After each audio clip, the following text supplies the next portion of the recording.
Boy, I'm starving. I could eat a horse. Lucky for you, I bought us a Findus lasagna for supper, made from only the oldest, mankiest donkeys Europe has to offer. Oh boy, I can't wait to sink my teeth into some of those donkey pissle Tesco home brand sausages either. Or that pig's head with the juicy red crab apple in it. Wait a minute, that's not an apple. That's enough of that. Now, my name's Albert Bagshaw, Socialist Content Advisor to Clockwork Coconut Productions. In accordance with Jeremy Corbyn's modern, gentler political approach, during the following broadcasts, our editor will remove all derogatory comments about the Conservative. There'll be no more dead jokes, even if the Prime Minister does like to f*** them. There'll be no further bullying than the slight smallest remarks or references to John, Theresa May, or that Stuart Eric Pickles and his disgusting Nazi extremist Take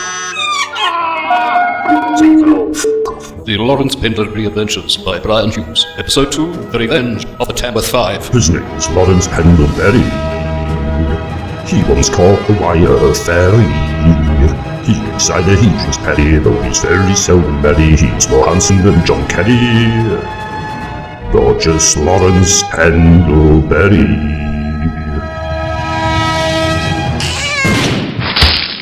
Right, Polly, me bristle blancmange, we've arrived back in the year 2016, exactly 3.5 decades after we dropped the entire Tory cabinet off in Knott End Council estate. Hopefully, the resultant lack of their social mobility, compounded with a more direct experience of the working class, has brought about an end to their Etonian arrogance, and, by way of consequence, the Great War itself. Thanks for the recap, Lawrence. It was very informative. Let's take a look outside me scabby old anal wart at our brave new galaxy.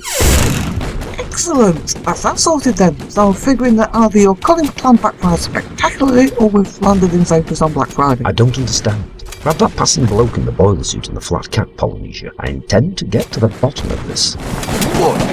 You appear to be an ordinary working-class pleb, me old mucker. Perhaps you could explain why those warmongering Tories are still in power. Surely you didn't vote Cameron and Osborne back into office. Of course we did. My name's Horace, by the way. Horace downright my name downright boiler manufacturer by nature, although not always right in the head, according to my missus, who just happens to be an old boiler herself. Horace, stereotypical thick bastard blue-collar worker would have been more appropriate. We was proud to elect Mr Cameron and Mr Osborne into government. They're the same as us, they is. Decent geezers what worked their way up from a lowly drugs cartel to higher mighty gentlemen criminals. Mr Osborne caught me scrubbing apples once, no me bollocks at bathroom door. Taught me a thing or two about respect. Once they got on Notting Council, they brought the crime figures down 2 sweets like me murdering old bone idle coppers. They brought the jobless total down to naught and all be rounding up all benefits grousers, locking them in soul mines and having can attacks filled with gas. Firm but fair they is, and proper gentleman brings a tear to the eye, no mistake. Polly, the door.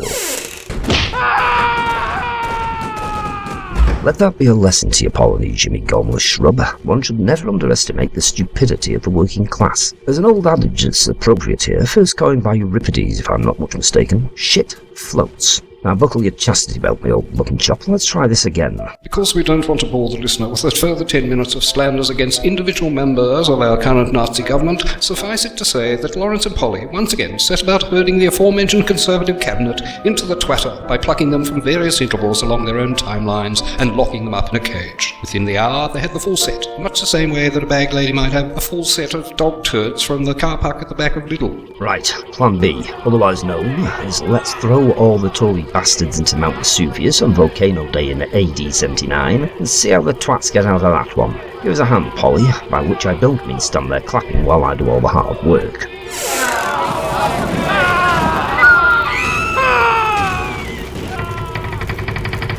What's that creaking noise? Sounds like Eric Pickles' undercrackers after his 4th breakfast.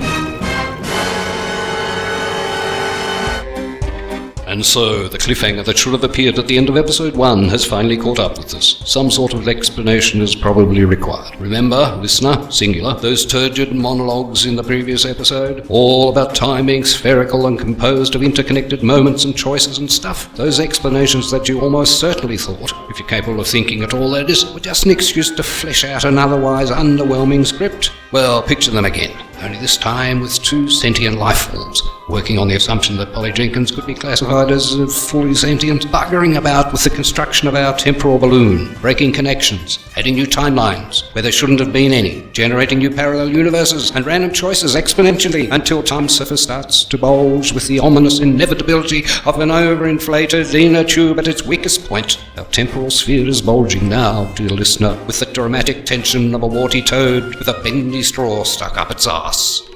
Well, that's torn it, Polly, the old lump hammer. You've buggered about altering history too much, and now the fabric of time itself is about to rip. Yes, I know, the narrator just said. Alright, there's no need to get all snarky about it. I was just reinforcing the theory for the sake of our slower listeners, working on the assumption that we have any listeners at all, that is. Although, according to some branches of quantum physics, if nobody's listening, then we don't exist, so the point is moot. So, what's going to happen if, stroke when, time ripped completely? In simple, easy to understand words for us The retards. sphere of which time is composed will erupt like a massive lancet boil, the whole of history spewing out all at once in an angry, confusing mess like millions of gallons of festering pus. We've got major problems, Polly, the old potato. Come to think of it, now might be a good time for a distracting word from our sponsor while I have a serious think about this. Oh, I say, how disgusting. Utterly revolting. Hey, you! Yes, you! Spreading your germs everywhere. Didn't your mother ever teach you to cover your mouth? And you filthy, disgusting twat. Wipe your phlegm off that old gentleman's nose this instant. Sorry. For God's sakes, you revolting cow. Look at the state of my ham and pickle sandwich now. Did nobody ever tell you that coughs and sneezes spread diseases? Why can't you just cover your rancid Tory gobs? Not to worry, old Pip. Help is at hand with this new anti-dirty bastard spray from Jolly Jack Products. Simply aim the nozzle at the suspected germ carrier and press the button. Jolly Jack Phlegm Disperser contains a lethal combination of arsenic, chloride and strychnine. Guaranteed death within 60 seconds. Also available in industrial strength in case of Willicum.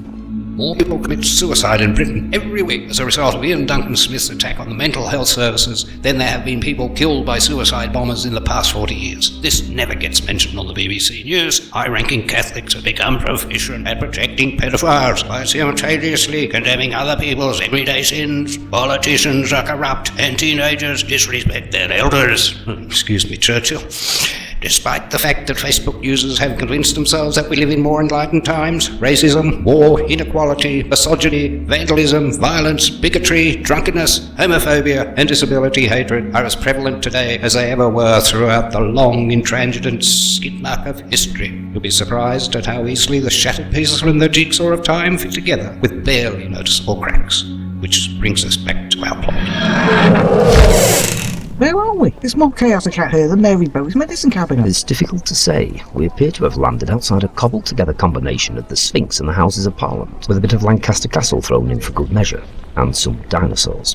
Stand perfectly still and pretend to be a gargoyle, Polly. It shouldn't be too difficult for you. Somebody's coming. Looks like David Cameron with a question mark for a spine. Now is the winter for those dishonourably bent, made glorious banners by these heads of pork. Why is he talking like that? It sounds like Will Self having a wank. Because he's a twat, and I suspect to illustrate to our listener how mixed up history's become. Shakespeare was more notorious than the scriptwriters on Coronation Street for getting his periods confused. Take the billiard scene in Cleopatra, for example. Or the village people making a surprise appearance in Henry V. Open brackets aside to groundlings, close brackets. I, that am a fugly, inbred, arrogant Etonian born, hemorrhoid-headed by nature, deformed, unchinned, sent before my time into this aristocracy so unfashionable that pigs run frightened squealing as I halt by them. I have no delight to pass away the time, unless to spy on shadow cabinet members and publicly descant my noble deformity upon them, and therefore, since I can only prove a lover to the rankest porcine's head, I am determined to prove a villain, and hate the idle pleasures of the underpaid and the disabled. Plots have I laid, with Atos bastards and BBC executives, to spew my unrelenting bile on those less fortunate financially. Bugger, dive fascist thoughts down to my withered soul. Here Iago Duncan Smith comes. I hate the poor. There is a widespread rumour that they sometime enjoy life.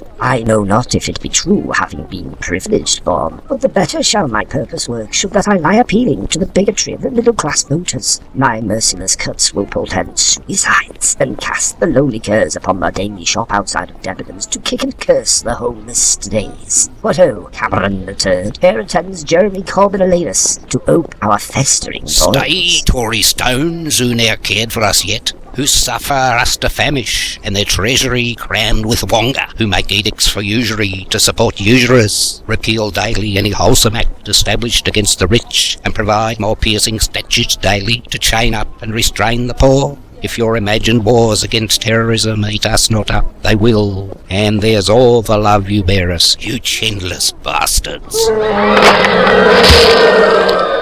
That's the thing about all of history happening at once, Polly. Sometimes members of Parliament get sat on by woolly mammoths. Bollocks! We're not done yet. A Shakespearean clown that looks suspiciously like Boris Johnson has just entered the stage, far right, assured by a bare-red boy. I know a bank where the wild times flow, where all citizens and boys line up in a row. How now? 'Tis verily a buxom wench. Marry, mistress adipose, I am but a tartiflette, fashioned from humble squirrel defecation. What the fuck are you talking about, you deranged Dulux dog? Your loyal subject, ma'am. As being a subject is but a topic, and a topic, as every boy of schoolhood knows, contains a hazelnut in every bite. Thus I am, as the delicate excrement squeezed out by a squirrel, containing much the same. For fuck's sake, I hate Shakespearean humour. Then let me reset thy funny bone. That being the humorous, and your humour being out of sorts, it needs must be reset. What humour would your humorous be, if not were black, then yellow or phlegm? Sorry, it's just not funny. No matter what Mrs. Turnstable, our geriatric English lit teacher, used to insist. I've seen funnier Christmas episodes of EastEnders. And what gives with that massive seagull watching us from the roof of Big Ben? It's all skeletal and manky and look hungry. That's a pterodactyl, Polly, my old myopic testicle. There's a remote control attached to its head, operated by that pepper pot hiding behind Alex Salmon's tartan ankle garter. Time for a swift exit.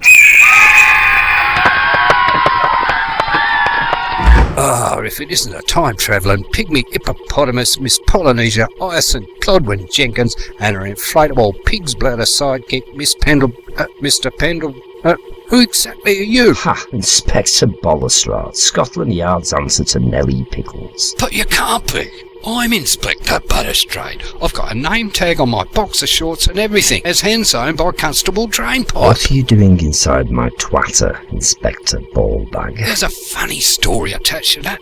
Actually, there isn't, but given the rest of the script, it'd probably classify as an amusing anecdote in the producer's book. There I was, down Turncobble Alley back in 1826, in pursuit of a robber wearing a black mask and a stripy jersey with a bag marked swag slung over his right shoulder. Criminals much easier to spot in those days when I noticed this anachronistic police box standing on a corner and ducked inside to call for reinforcements. However, police boxes hadn't been invented back then, so by my powers of deductive reasoning, I reckoned that something must have happened to linear time. Polly Jenkins, masseuse to famous historical figures, discretion guaranteed. Specialist knee trembler standing on my head by request. Well, unfortunately, Inspector, as you've probably gathered, we've experienced an accident with the fabric of history. It's sort of got torn a bit again. We've been advised by the Clockwork Coconut Productions legal staff to point out that the twatter isn't actually a blue police box, as suggested by Inspector Bollockbrain, but is, in fact, a completely different contraption. A cast iron, Grade 2, listed, red kiosk designed in 1935 by Giles Gilbert Scott to commemorate George V's Silver Jubilee, to be precise. So, you've clumsily torn another hole in the vellum of history, Miss Pendlebury.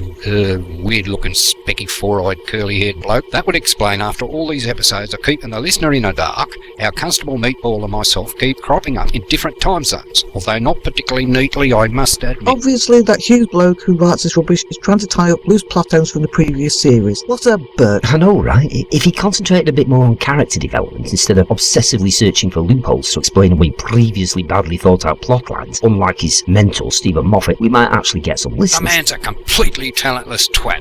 Having said that, this seems like an appropriately convenient moment perhaps to mention my up-and-coming spin-off series, A Touch of Inspector Butterstrade, available on a listening device near you as soon as we've straightened out that title with Operation U-Tree. Ruth, we buggered up good and proper this time, Lawrence, and I'm not just referring to Inspector Bob Bush's own show. Take a look out of the window. It's a mess out there. There's Roundheads battling Britain's first supporters, Vikings raiding Mrs. Arbuckle's tobacconist, Samuel Pitt reading Bridget Jones' diary and jotting down ideas, Henry Fielding cooking 50 Shades of Grey, and Sarah Brightman trying to snog the great Nargle sphincter, although to be fair, it is an improvement on Andrew Lloyd Webber. A bucket of cat vomit's an improvement on Andrew Lloyd Webber, and by coincidence is exactly what those medieval peasants on the corner are frying up for their lunch, with a bit of help from Heston Blumenthal. There's only one person who can sort this lot out, Polly. But didn't we crush your great-great-grandfather beneath the twatter in episode 2 of the original series? Well remembered, Polly, but not even he could bang this one back to rights, me dull-witted plebeian. I'm talking about embarking on the most dangerous, heroic quest we've attempted yet, the search for God. That should upset our last few remaining religious listeners. It'll be a bit like Star Trek V then, but with a massively smaller budget.